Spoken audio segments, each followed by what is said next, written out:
Who has the better all-time starting lineup, the OKC Thunder or the Houston Rockets? At my point guard, this brother's been broke for years, but back in the day, he was automatic. Russell Westbrook, the most athletic, greatest competitor to ever grace the hardwood. I'm going to be strategic here because this brother, in his own right, very much is a point guard and has led the league in assists multiple times. Give me James Harden. He didn't do a lot of winning. He went way further than OKC did. OKC made the finals. He never made the With finals. Kevin Durant and James Harden on the team. And Russell Westbrook. We're not arguing this. James Harden over Westbrook, even though we respect the Brody. At my two guard, he claimed he was going to stay, but he never did. He's best known for a fishing trip with Russell Westbrook. I want Paul George at my shooting guard. Ooh, I got to do it here because he was Paul George before Paul George, and he was better. Give me Tracy McGrady at the 2.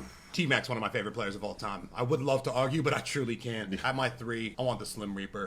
KD, 7 feet tall, 50-foot range, handles like a point guard, and a lot of love for his mother. It says a lot about Kevin Durant that he's going to win this matchup when I have to throw Clyde Drexler out there. The Rockets are sick. They really have had a lot of great players. At my power forward, this is where I really could afford to go back to the Seattle days and get Sean Kemp, but I have no choice but to go Serge Ibaka. Peak of his power is one of the best shot blockers of all time. We are continuing on this Houston train over OKC. Charles Barkley. Even when Charles Barkley was old and washed up with the Rockets, he's better than Serge Ibaka. Yeah, I'll give it to Charles Barkley. Boom. At my 5, I'm going Steven Adams. I don't care who you got. Steven Adams is putting up a fight. He's putting up a fight, but a lot of brothers try to put up a fight against Hakeem the Dream, and they got worked. Oh my God, I thought you might go Moses for some reason. No fucking way. Back-to-back championships? This is very tough. At least I think I might have a 6-man here. I'm going to go James Harden because he was 6-man of the year with OKC. All right, so 6-man for me then. Short stint, but he was effective in his time there. Give me Chris Paul. Yeah, real pleasure to play with that, brother. Chris Paul versus James Harden. That's a battle. That's a battle, but at the end of the day, James Harden, he could be a point guard, he could be a scorer. Especially at that era of his career. Exactly. That's true. I'll give it to you. Well, it's possible it's 3-3. No. You tell us.